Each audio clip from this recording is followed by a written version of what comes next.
नमस्कार, स्वागत है आपका हमारे चैनल फैक्ट ऑफ एक्स के कार्यक्रम समान अध्ययन में। हमारा आज का विषय है भारतीय इतिहास। इस वीडियो में हम आपके लिए लाए हैं 25 भारतीय इतिहास के महत्वपूर्ण प्रश्न जो SSC, NTPC, group D, IBPS जैसी ही और अन्य कई प्रतियोगी परीक्षाओं में पूछे जा चुके हैं। अब हम अपने पहले प्रश्न की तरफ बढ़ते हैं। हमारा आज का पहला प्रश्न है, हड़प्पा सभ्यता की खोज किस वर्ष में हुई थी? इसके ऑप्शंस हैं ए 1921, बी 1935, सी 1922 या डी 1901। आप हमारे साथ इस प्रश्न का जवाब हमें नीचे कमेंट बॉक्स में दे सकते हैं। इस प्रश्न का सही जवाब है ऑप्शन ए 1921 में। हड़प्पा सभ्यता की खोज भारतीय पुरातत्व सर्वेक्षण विभाग के महानिदेशक जॉन मार्शल के निर्देश में दयाराम साहनी द्वारा 1921 में हुई थी। अब बढ़ते हैं अपने अगले प्रश्न की तरफ। हमारा आज का अगला प्रश्न है, संगम साहित्य के संरक्षक कौन थे? इसके ऑप्शंस हैं ए चंदेल, बी नायक, सी पांड्य या डी सोलंकी। इस प्रश्न का सही जवाब है ऑप्शन सी पांड्य। संगम एक प्राचीन अकादमी थी जो तमिल कवियों और लेखकों को समय समय पर अपनी कृतियों को प्रकाशित करने में सहायता करती थी। पांड्य राजाओं के संरक्षण में संगम अकादमी की बैठक समय समय पर दक्षिण भारत के मदुरै शहर में किया जाता था। संगीत साहित्य में वर्तमान तमिल साहित्य का प्राचीनतम साहित्य समाविष्ट है। जहांगीर के काल में मुगल दरबार में आने वाला पहला अंग्रेज कौन था? इसके ऑप्शंस हैं A Paul Canning, B Captain William Hawkins, C William Edward या डी राल्फ फिच। इस प्रश्न का सही जवाब है option B Captain William Hawkins. Captain William Hawkins Jahangir के शासन काल में के दौरान अप्रैल 1609 में मुगल दरबार में उपस्थित होने वाला प्रथम अंग्रेज थे। जहांगीर ने विलियम हॉकिंस को इंग्लिश खान के रूप में संबोधित किया क्योंकि वह सूरत में इंग्लिश फैक्ट्री की स्थापना करने के लिए मुगल सम्राट जहांगीर की अनुमति प्राप्त करने में सफल हो गया था। अब बढ़ते हैं अगले प्रश्न की तरफ। सर्वेंट्स ऑफ इंडिया सोसाइटी की स्थापना किसने की थी? इसके ऑप्शंस हैं ए सुरेंद्रनाथ बनर्जी, बी बाल गंगाधर तिलक, सी वी ओ चिदम्बरम पिल्लाई या डी गोपाल कृष्ण गोखले। इस प्रश्न का सही जवाब है ऑप्शन डी गोपाल कृष्ण गोखले ने 1905 ईस्वी में मुंबई में सर्वेंट्स ऑफ इंडिया सोसाइटी की स्थापना गोपाल कृष्ण गोखले ने किया था। यह सोसाइटी ऐसे व्यक्ति का संगठन था जो अपने मातृभूमि की किसी न किसी रूप से सेवा करने को समर्पित थे। अगर आप हमारे चैनल फैक्ट ऑफ एक्स पर नए हैं तो हमारे चैनल फैक्ट ऑफ एक्स को सब्सक्राइब करें और हमारे वीडियोस को लाइक और शेयर जरूर करें। साथ ही ऑल नोटिफिकेशंस को सिलेक्ट करें ताकि हमारे लेटेस्ट वीडियोस के नोटिफिकेशंस आप तक पहुंचती रहे। अब बढ़ते हैं अपने अगले प्रश्न की तरफ। हमारा आज का अगला प्रश्न है, जहां कानून नहीं वहां स्वतंत्रता नहीं, यह किसने कहा था? इसके ऑप्शंस हैं A Karl Marx, B John Locke, C Niccolo Machiavelli या डी प्लेटो। इस प्रश्न का सही जवाब है option B John Locke. John Locke ने अपनी पुस्तक Second Treatise of Civil Government के 6ठे अध्याय में कहा है कि गलती या भूल कर भी कानून के शासन को समाप्त नहीं करना चाहिए बल्कि स्वतंत्रता को संरक्षण दिया जाना चाहिए। अब बढ़ते हैं अगले प्रश्न की तरफ। उपनिषद शब्द का शाब्दिक रूप से क्या अर्थ होता है? इसके ऑप्शंस हैं ए ज्ञान, बी प्रज्ञता, सी समीप बैठना या डी सरस्वर पाठ करना। इस प्रश्न का सही जवाब है सी समीप बैठना।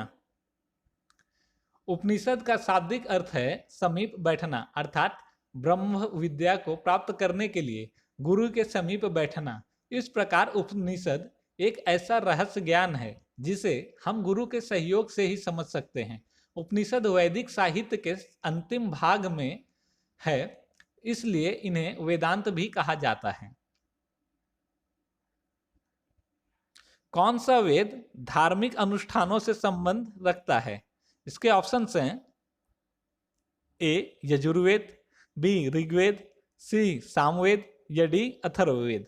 इस प्रश्न का सही जवाब है ऑप्शन ए यजुर्वेद। यजुर्वेद धार्मिक अनुष्ठानों और धर्म विधियों को चरणबद्ध तरीके से निष्पादित करने हेतु मार्गदर्शन करने वाला वेद है। अब बढ़ते हैं अगले प्रश्न की तरफ।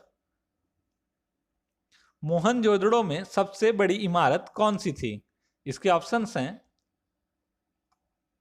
ग्रेट बाथ यानी कि विशाल स्नानागार, बी असेंबली हॉल, सी आयतकार भवन या डी ग्रेट गैनरी। इसका सही जवाब है ऑप्शन डी ग्रेट ग्रैनरी, महान अन्नागार। महान अन्नागार मोहनजोदड़ो का सबसे बड़ा भवन था। यह भवन 150 फुट लंबा और 50 फुट चौड़ा था। यह हवादार मार्गों द्वारा आड़ी तिरछी ईंटों के 27 खंडों में से बना था। माना जाता है कि अन्नागार का प्रयोग अनाजों के संग्रहण के लिए किया जाता था।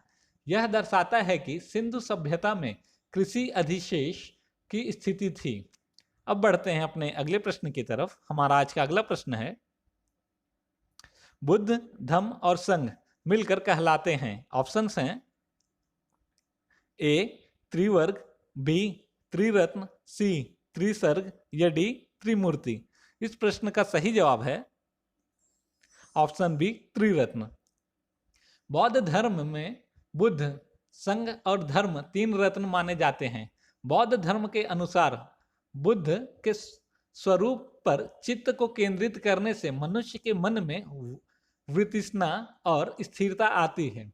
संघ के प्रभाव से साधक में विश्वास और उत्साह का उदय होता है और धर्म के सेवन से उसके आत्मिक बल को वृद्धि होती है। गौतम बुद्ध ने संघ को सर्वाधिक महत्व दिया। बौद्ध धर्म ने समाज के 2 वर्गों को अपने साथ जोड़कर एक महत्वपूर्ण प्रभाव छोड़ा। ये वर्ग थे, इसके ऑप्शंस हैं ए वाणिक एवं पुरोहित, बी साहूकार एवं दास, सी योद्धा एवं व्यापारी या डी स्त्रियां एवं शूद्र। इस प्रश्न का सही जवाब है ऑप्शन डी स्त्रियां एवं शूद्र। बौद्ध धर्म ने समाज के 2 वर्गों को अपने साथ जोड़कर एक महत्वपूर्ण प्रभाव छोड़ा।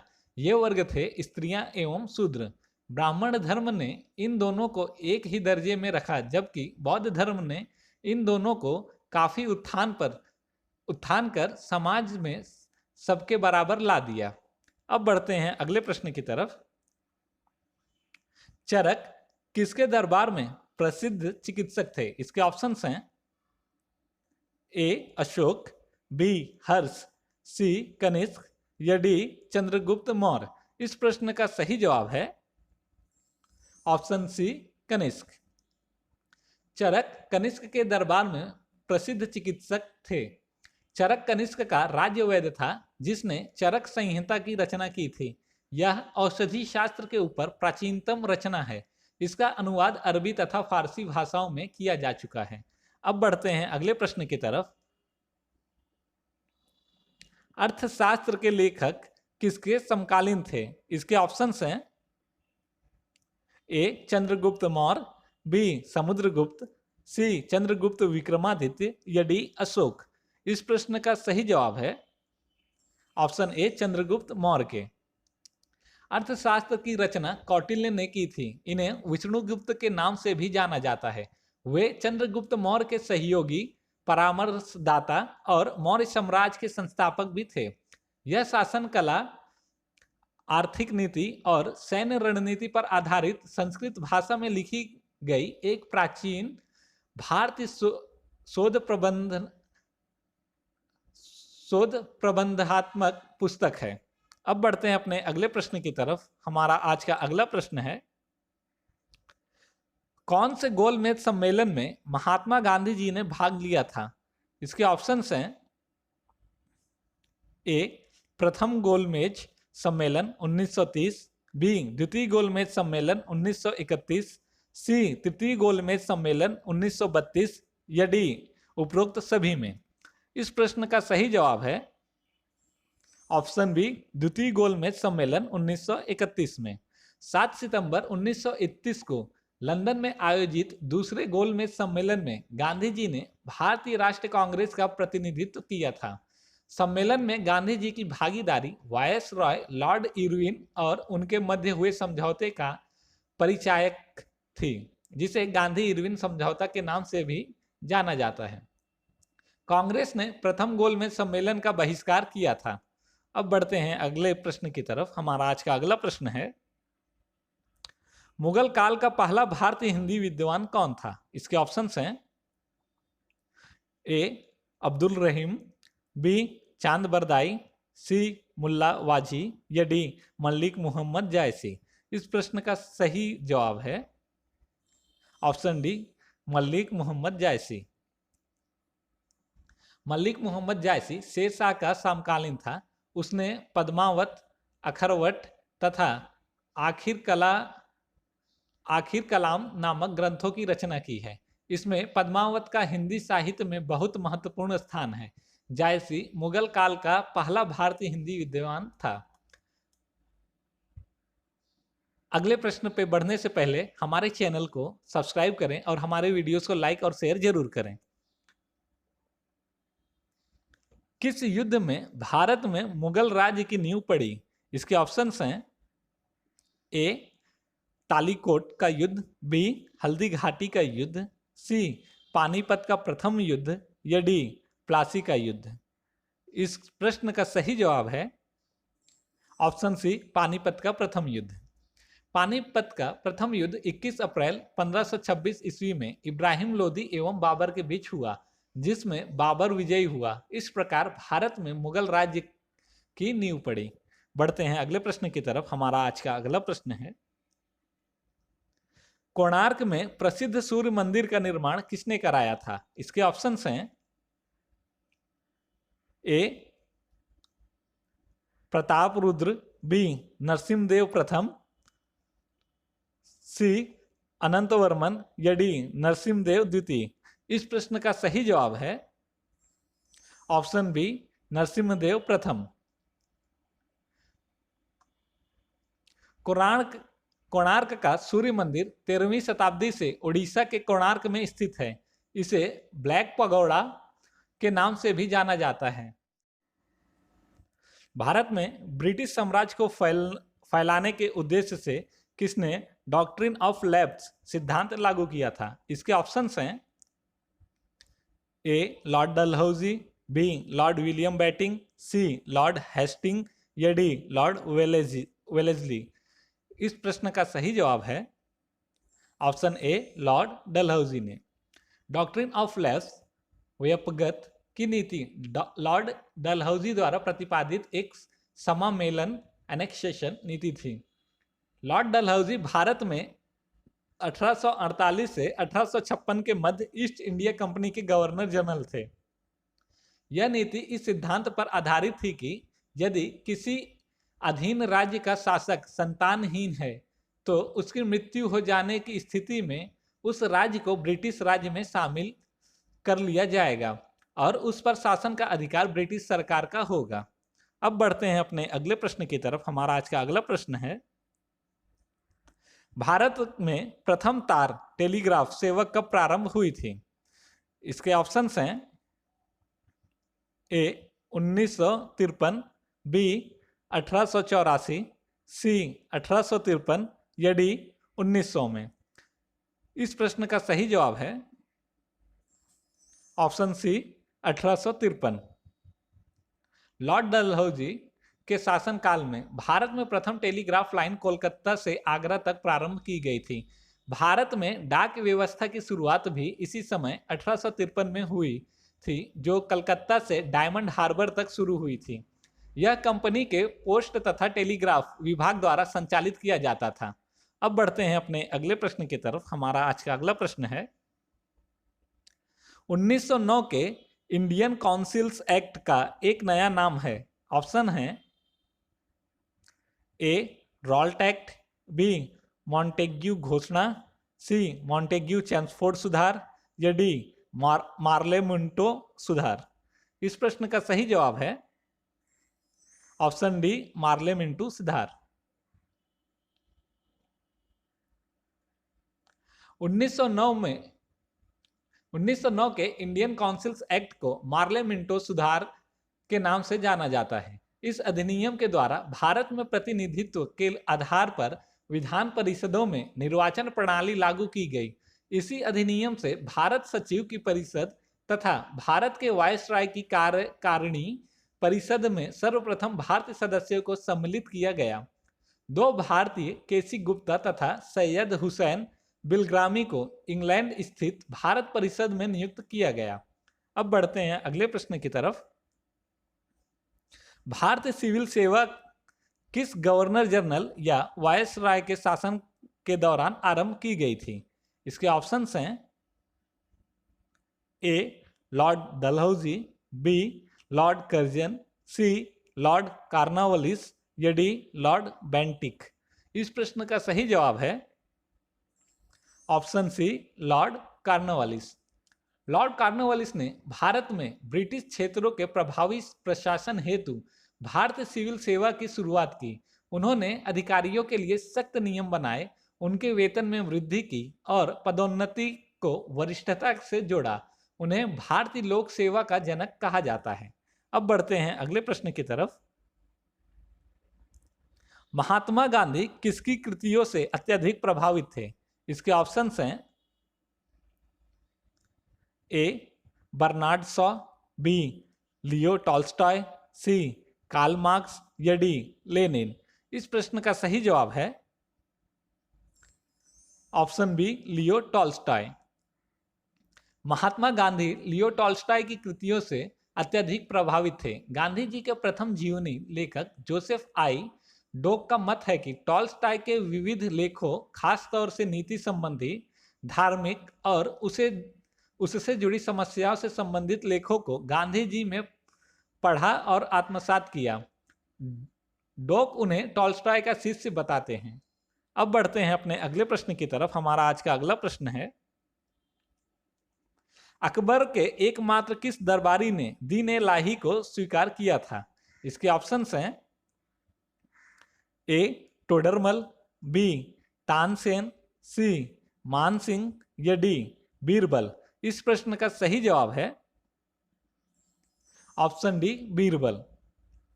दीन-ए-इलाही धर्म की स्थापना अकबर ने 1582 ईस्वी में की थी। इसका उद्देश्य एक नए धर्म का प्रवर्तन नहीं बल्कि सभी धर्मों में सामंजस्य स्थापित करना था। इस नवीन संप्रदाय का प्रधान पुरोहित अबुल फजल था।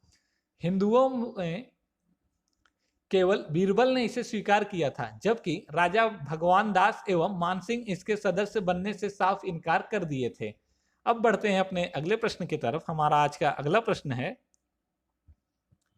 निम्न में से कौन सा स्मारक गुलाबी रंग का है? इसके ऑप्शंस हैं